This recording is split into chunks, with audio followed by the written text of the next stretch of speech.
tonight.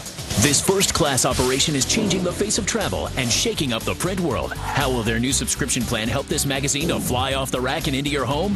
Stop the presses. We've got the inside story. America's Nightly Scoreboard. Some people argue that the end of print is near. Let's hope that's not so, and that it's not the best time to be starting a magazine. But our next guest says, the heck with that. Magazines are the best way to inspire people to go beneath the surface in whatever they do, particularly in travel, and truly discover the world. And now is the perfect time to be discovering the world. And you need some help to do that. We welcome to the show Greg Sullivan. He is CEO and founder of the magazine I hold in my hands. There's a closer look. Afar, it's a revolutionary startup that focuses on experiential travel, and it hits newsstands next week.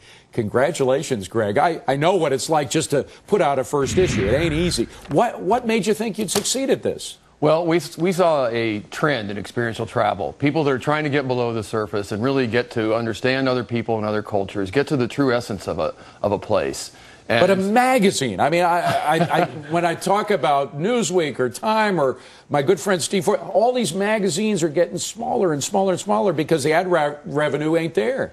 Well, first of all, I mean, magazines are a great way, I think, to do what we're trying to do. We have great stories. We have beautiful photographs in a package. And we've had a very good reaction so far. We were out marketing this thing in March. You remember March? There was, everybody had March was the worst time. That's when the market actually hit the bottom. Right. And we were out trying to sell advertisers in this. What was it like selling advertising in March? Well, actually, we had some people that really believed in this trend. They really believed it was happening. And we got 35 advertisers as a result. And I think their foresight's paying off. We just, as you said, we're just about to hit newsstands. We're hitting mailboxes right now. New York Post just gave us a review in Monday. We like the New York Post. Yes. Of course, they're owned by the parent company, Fox Business. 4 stars, the top-rated travel magazine already. Okay, so there is another publication, and I know they're probably one that's looking at you with a very wary eye, Condé Nast Traveler. Now, in what way does your publication differ from that and other travel mags?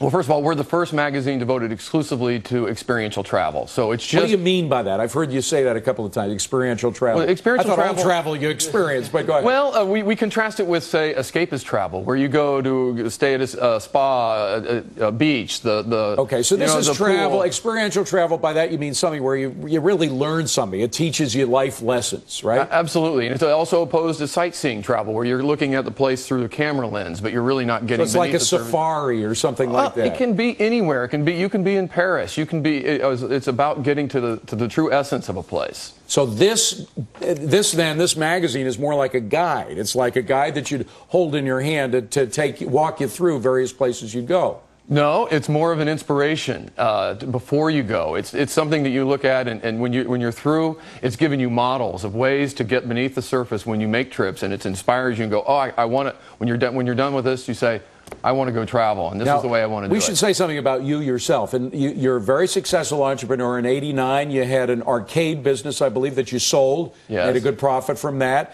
You had another business that you sold. So you put your own money into this. This is not somebody else's startup capital, right? No, it's all my money, and it's a significant amount of money to me. I'm doing this because I think it's a good opportunity. Did you go all in? Did you shove all the chips in here, or do you have enough left over in case it doesn't work? Well, I've got a lot in it. I'm counting on it working. And how long will it take to tell whether or not it has worked? Well, like I say, we're getting these good responses already. We're going to have a lot of challenges over the way, but we're making a good start, and it really feels like we're at the beginning of a big trend. Nick, go ahead. Yeah, one question. Sure. As far as your website, are you going to give the content away? Or are you going to? I mean, the Journal says that. I mean, Rupert Murdoch said he wants people to pay for content. Where do you fall on that?